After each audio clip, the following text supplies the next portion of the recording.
Hey Waffle Gang, I do hope you are well. My name is Mark and today we're checking out some more Reddit stories, and if you do love a Reddit story, why not consider hitting that like, subscribe, maybe that notification bell too, and let's crack on with today's first story. Much love, guys. Now today's first story comes from Chico Ravelli. I hope I pronounced that right. Am I the arsehole for not wanting my husband's family to stay with us for the holidays? We have a one-bedroom apartment with a 7-month-old. Space is already so limited. My husband's sister and her family are flying across the country to spend Christmas with us for 11 days. They insisted they stay with us instead of getting a hotel. Of course, my husband agrees to this without talking to me. When he does ask me about it, I explain how it's going to be crowded. The noise has to be kept to a minimum because of the baby. My son already has trouble sleeping, so who knows how it'll be by next month. Husband is working some days while they're here, so he insists they use my car to go and do stuff while I'm home with the kid. The problem I have the most is when I speak up, he immediately says I'm against his family, even though he's always talking crap against mine. My family hasn't been over to see my son yet because they know it's going to take hotel and car rental fees. They don't insist on uprooting my entire routine for 11 days. My mum can get me discounts because she works at a hotel, but that's still not good enough for them. I just think it's rude to insist on sleeping on an air mattress that will take up half of our living room. My son will not have a safe place to play. I'll have to lock myself away to pump every 3 to 4 hours. Our routines will be shattered. I have a feeling that their kid will be loud and wake the baby. Husband said, don't get mad if sister's kid breaks things. He's 5. I'm going to be mad. I'm made to feel like I'm the arsehole because I have an opinion. The more I think about it, the angrier I get. Am I the arsehole here? I was already saying nope in my head when I saw it as a one-bedroom apartment, but the fact, in some ways this is not even about holiday kind of stuff. It's the fact that your husband is making unilateral decisions that's going to affect you, your home, your routine, your baby, everyone, without having any kind of discussion about it. And then when you do raise concerns, he's dismissing them and you're being accused of being against his family. Manipulation all over, right? And this comes down to just about him respecting you as his partner, as an equal partner, in decisions that's going to affect your household. It's madness that it's even in his head he thinks that this is even in any way acceptable. But a commenter says, you should be rethinking this marriage. He's got zero consideration for you. Commenter replies saying, exactly. He is showing all the classic signs of being an abuser. 1, isolating her. He badmouths her family and probably wouldn't even let them into the home. 2, cuts her out of the decision making, invites his family to stay with them for 11 days during Christmas. 3, makes everything her fault. When she objects and uses logic, she's difficult, she hates his family, and makes her question her own logic/sanity, hence her post here. Another commenter says, wanna bet he is around his 30s at least, and she is early 20s. OP says, oof, try 40 and mid-30s. Someone asks, is OP from an Indian culture? And OP says, no. Commenter says, not the arsehole. Good grief. I'd be leaving to visit my own family with a baby for 11 days. He can deal with his sister. Good luck. Commenter says, 11 days. No, 2 days tops for someone to sleep on an air mattress in your living room. This isn't about being against his family. It isn't a family matter at all. You simply cannot host in your home for 11 days in a one-bedroom apartment, especially for 3 additional people. I would offer the car but say that they can use it on specific days, but not during the entire time. Or his sister can take your husband to work and use his car while his is at work. Who is buying all the food and will be cooking the meals? So OP comes in with her update nearly a month later and says where to begin unwrapping this shithole. I had brought up the issue with his family staying a couple of times after my first post. I had to Google how to talk to a narcissist before the approach. I said how it would affect the baby and I, and how it would affect his family with me having to get up in the middle of the night, and how my son needs space for his playpen. Baby-proofing a one-bedroom has proven more difficult than I thought. He seemed understanding, however wasn't budging on wanting them to stay. I just got the old, we'll keep analyzing it. Since I can cancel my hotel reservations a day before check-in, I went ahead and booked 10 nights just to lock in cheap rates. I felt more secure having a backup plan in case shit hit the fan at my house. On our way to Thanksgiving, my son keeps getting blasted by sunlight while driving. I've tried the usual sunshades on the windows. A few days ago, I got these curtains for the side windows. They hang on with magnets, so I grabbed them from my car and hung them in my husband's car, as he was the one driving us 3 hours away to his family gathering. He kept saying the blinds were blocking his blind spot, so I tied them open so he could see, but my son could also keep some shade. After it was still being a problem, my husband asked for them to be removed and proceeded to tell me how I need to ask him before I just go and do stuff. That's when I lost my shit. I brought up the visit and how he never discussed it with me prior to telling his sister they could stay. Of course, this causes him to blow up, saying he doesn't need my permission as it is his house. Over and over, I'm told to shut the fuck up and man up. If it was your family and I don't want to be with a bitch, see you next Tuesday, wife. Ooh.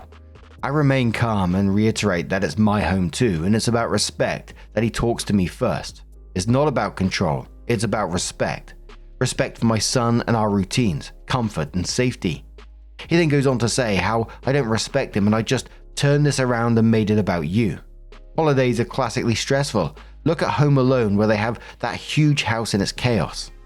Okay, but this isn't a movie. It's real life. If we had a guest room, I would still be annoyed, but I'd be more comfortable. Manning up and letting them stay as they wouldn't obscure my routines. So I ruined Thanksgiving. Husband stayed at work until he had to come home just to sleep. Didn't see his son for almost 3 days. I had to text him first. Come and have an adult conversation with me. You haven't seen your son in 3 days. To which I get, but I'm working. No shit. I meant after, and no one wants me around anyway. I'm only good for food and money. Good lord. I didn't respond to this. Needless to say, he came home and spent time with his son. We had an adult conversation. His family staying is not changing. He said he already told them yes, and he doesn't want to now tell them to get a hotel. A hotel is way too expensive. Even at this discount you're talking about, it's gonna be $50. Lol. It actually was. I booked 10 nights for $518 total. I told him this and he just rolls his eyes. His sister has texted me personally and asked if they could use my car to do one thing when my husband is working. She said they would rent a car if not. Just the fact that she asked with respect made me say yes to using it. We agreed that if I needed it, they would bring it back. My son and I will be okay. My thoughts? Continue my routines, do what I need to do. If they can't handle it, they're free to get a hotel. I will not uproot my life for 11 days. It's not about me, it's about my son. He'll be taken care of regardless of guests. My question is, should I keep the hotel? I want to have it in case my son and I have to sleep there. If people keep waking my son up, I'm going to have a huge problem, especially if we're trapped, but I also don't want to waste the money and never use it. I can't decide. Everyone's saying I should get a divorce over this. That's valid. I want to give him one more chance to start discussing with me. If he can't respect that, then yeah, it's done. I'm tired of him stepping outside and having these conversations without my input. Opie also mentions that there's going to be an aftermath post some point down the road. It hasn't happened as yet, but... And I know it's always said that it's a very Reddity thing to automatically jump to divorce, but holy shit. You need to ask me before you do stuff. I don't need your permission, it's my house. It's all the rules for thee, but not for me. I would have automatically been out when he told you to shut the fuck up and man up and called you a bitch, see you next Tuesday wife. And then decided to punish you by just being at the house for 3 days, was it? I truly think Opie needs to protect themselves in this situation, get in contact with their family and possibly do something because, you know, this isn't just one more chance. This is chance XX number. How many other times has he done this before? How many times has he escalated to verbal abuse? I bet you there'd be countless times. Opie needs to look after themselves and start building that exit plan because I can't see this going anywhere but that. A couple of the top commenters say a big part of the problem is that you're married to a 12-year-old in an adult's body. His lack of respect for you and the well-being of his child combined with his temper tantrums are unbelievable. You need to stand up to him or this will be your life for the duration of your marriage. When his family sets up camp in your living room, tell them you're going to make it easier on them by going to a hotel and just visiting them during the day. Let your husband handle F Troops holiday bivouac. OP says, Funny you say he acts like a 12-year-old because he had the audacity to call me a emo 12-year-old when he was the one who stayed away from his son for 3 days pouting. Another commenter says, one thing I don't think I've read is that the stress OP is going through / will go through with his asshole husband and his family will definitely affect her milk supply, which will in turn affect the baby. If OP stays through the visit, absolutely let the baby cry and disrupt everyone's sleep so they finally realize this isn't doable. It's insane. Does sister-in-law even realize OP lives in a 1-bedroom, 1-bathroom apartment where 3 people already live? Even if sister-in-law and husband sleep on the air mattress in the living room, where is their 5-year-old supposed to sleep? I'm just shaking my head. OP says, I've told my husband multiple times that stress affects milk supply. Drops have happened to me multiple times, and he wonders why there's no milk in the fridge. I'm an exclusive pumper, and why his son has to drink protein shakes. He doesn't care. Commenter says, don't prepare for guests, don't buy groceries, don't cook. Take your son and go and stay at the hotel or with friends or family. Let your husband host his family without you. And one final commenter says, honey, you need to take the baby and the car and go and stay at the hotel for the duration of the stay. Let him host his family. Stay well away from that chaos. Don't be home. Whilst I think that is a really good option for OP from staying away from that chaos at the same time, I think OP really needs to go a step further and stay with family in that particular case, because I think if OP was to say, I'm going to a hotel for these days, he won't like that either. In my head, I'm imagining it that he's expecting OP to host for these people as well, cook for these people. And I'm just left shocked in the end that even without all the other chaos, that the sister-in-law isn't like, this is a 1-bedroom apartment. This isn't a good idea at all. And it's not fair on OP in this situation. It's just wild ass thinking. But what do you guys make of this situation? Let us know your thoughts down in the comments below, and let's move on to another story. Now, our next story comes from the True Off My Chest subreddit from Zesty Close Block 1332, and it says, my girlfriend found out that I lied about me and my friends playing fantasy football, and I know I screwed up big time.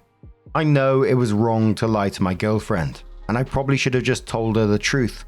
I lied because I didn't want to hurt her or upset her, but I realized it was still a lie.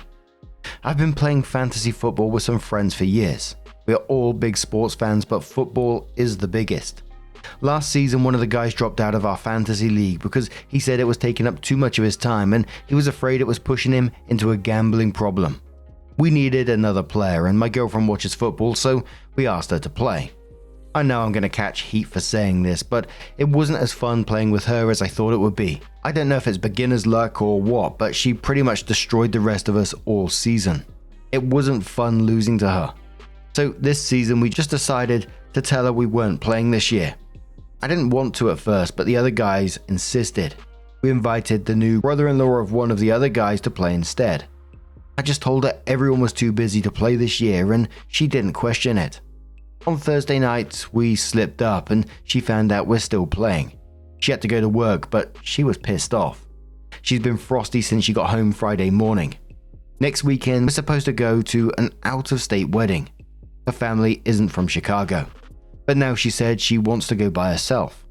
I tried to explain it, but it just made her mad. It's nothing personal. No one hates her or anything. I know I'm going to catch heat in the comments. Every time I try to explain, it makes it worse. I screwed up and there's no way around it, but she's so upset and I don't know what to do to make it better. I know I fucked up. I got a feeling that she's probably already checked out of this already, but she's upset at you because you lied to exclude her specifically because what? She was too good at it. You joined up with your mates to kick her out for winning. Come on now. You need to stop trying to over-explain your reasons and just own it, because let's face it, it is a pathetic reason. Automatic says you definitely messed up. This won't even be about excluding her from something, but about how okay you were lying to her. The key to relationships is communication. My only suggestion for your current situation would be to man up, take full responsibility and apologize. Then sit down and have an honest conversation with her about why you did what you did and what you plan to do to make sure communication is honest going forward. If you're lucky and work for it, you'll be able to build up trust again. Opie says, yeah, I know you're right. I make no excuses. I realize I screwed up. Every time I try to explain, I make it worse. I did apologize, but she doesn't want to hear it right now. I understand why she's mad, and I don't make any excuses for lying or hiding it. I should have stuck to my guns when the other guys insisted. Own Cupcake says, don't try to deflect onto the other guys. They're not in this relationship. You are, for now. They didn't decide to lie. You did. Own up to it and take the consequences.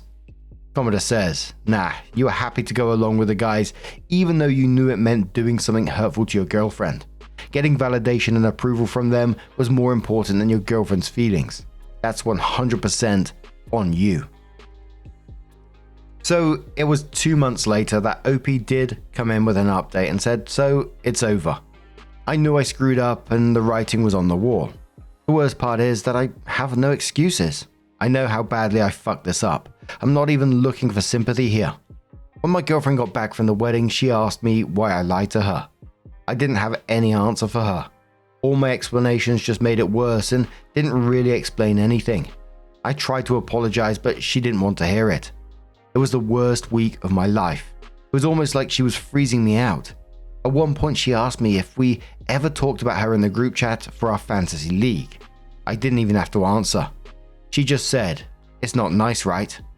And I think that was the turning point. I never want to see her cry, and the worst part is knowing I did this because I was stupid and didn't stand up to my friends. She says she doesn't think we're compatible and shouldn't date anymore. She didn't want to accept my apologies, and I understand, and I won't bother her now.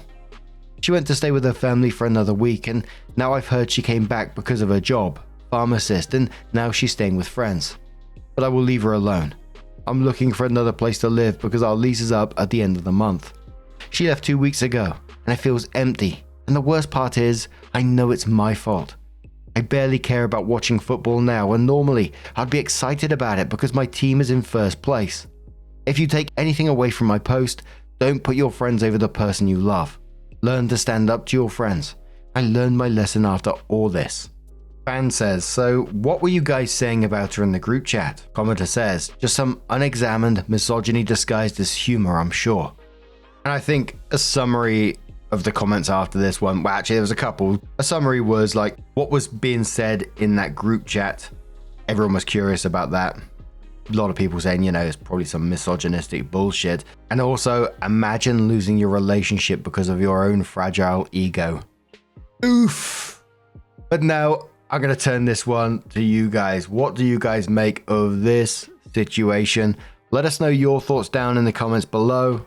And let's move on to another story. Now our next story is from the Am I the Arsehole subreddit from OK Abracomath 1831. It's a new story, so there isn't an update as yet, but it's Am I the Arsehole for not letting the previous owner of my house come back in to see it again after she had moved out. I, 25 female, have been living at this house with my parents since 2020. This house was built and owned by one family before us. The original owners were a carpenter, his wife and their daughter. The owner and his friends moved out of the country and built houses all next door to each other in 1976, so them and their families were all super close. The owner's wife passed away in 2014 and their daughter moved out in 2015. The guy kept living here by himself until he passed away in 2020. After his passing, his daughter traveled back to the state and sold the house to us before leaving again. When we moved in, we found a few boxes of old family pictures, expensive carpentry tools, and we found super expensive cooking supplies. We contacted the daughter of the owner so that we could return the items to her, but she didn't answer.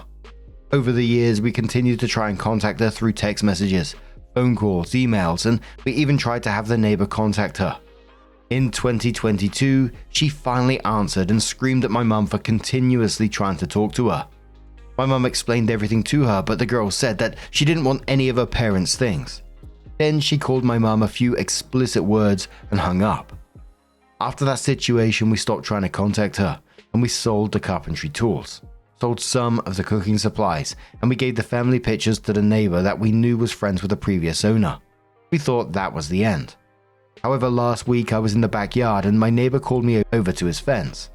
He had a younger woman with him who introduced herself as the girl who used to live in the house that I live in now. She thanked me for giving the family pictures to the neighbor, and then she asked me about the carpentry and cooking supplies. When I told her we sold them, she lost her mind. She was angry that we'd get rid of something that was so meaningful to her parents. When I explained that we had tried to give them back to her, she called me a liar and a bitch. Then she asked to see the inside of the house for old time's sake, but I didn't like how she treated me, and I didn't like what she said to my mum in 2022. So I told her no. This made her get even angrier, and it made the neighbor angry as well. They both yelled at me while I hurried inside and locked the doors. About 10 minutes later, the girl was banging on the front door saying she wanted to come inside. My parents told her, through the door, that she couldn't come in. This made the neighbor pissed, so he joined her and nearly left a dent in the door.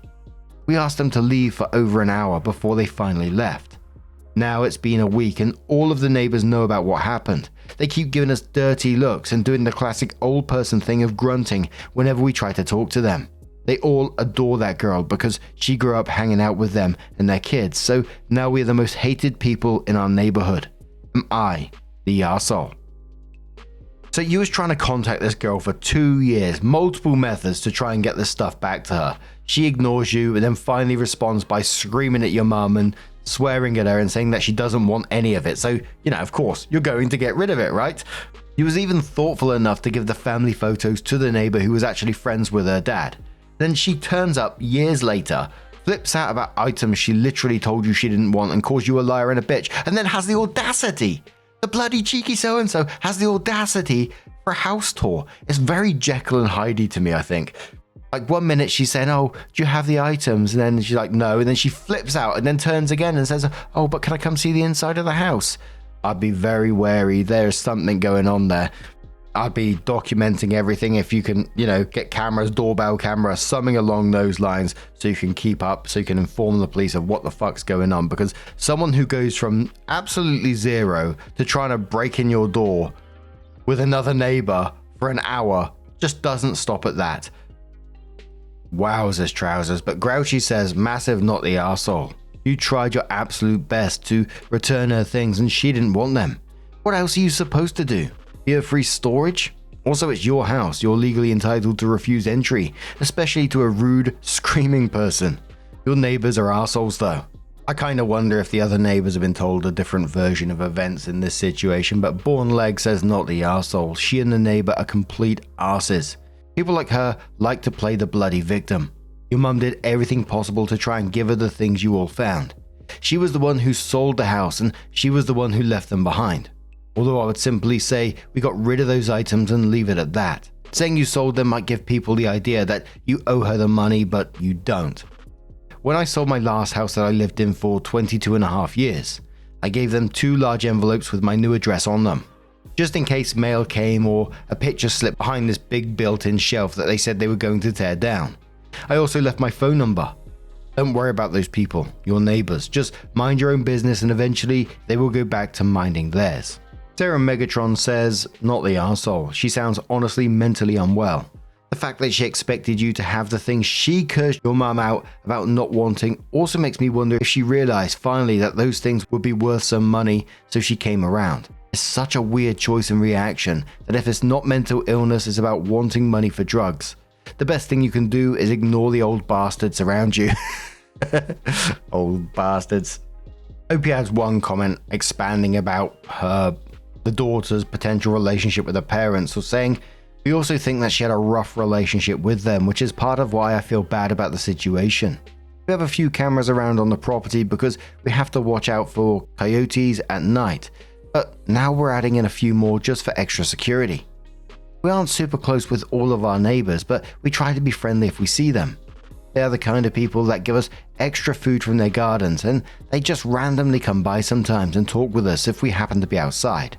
We also understood that we moved into their friend's house who had passed away, so we have always tried to maintain a decent relationship with all of the neighbors. We're thinking of filing a police report, but the neighbor, who was with a young woman knocking on the door, has a son who is the chief of police in our small town. So we aren't sure how it would go if we try to file a police report. However, we're still looking into it. Oh, bloody hell, relations to the chief of the police in a small town. If Reddit's taught me one thing, that's not a good combo. And just a disclaimer, I know as I read these stories, I'm always generally reading the worst of the worst. And there's probably small towns out there that are fantastic. So just to add that as well. But now I'm going to turn this one to you guys. What would you guys do in this situation? Let us know your thoughts down in the comments below. Now, just a huge thank you for being here today, getting involved in the stories, your love, your support, your time. It always means the absolute world to me. So thank you so much for being here. Truly, it's absolutely amazing. And hopefully I'll see you in the next one. Take care and much love.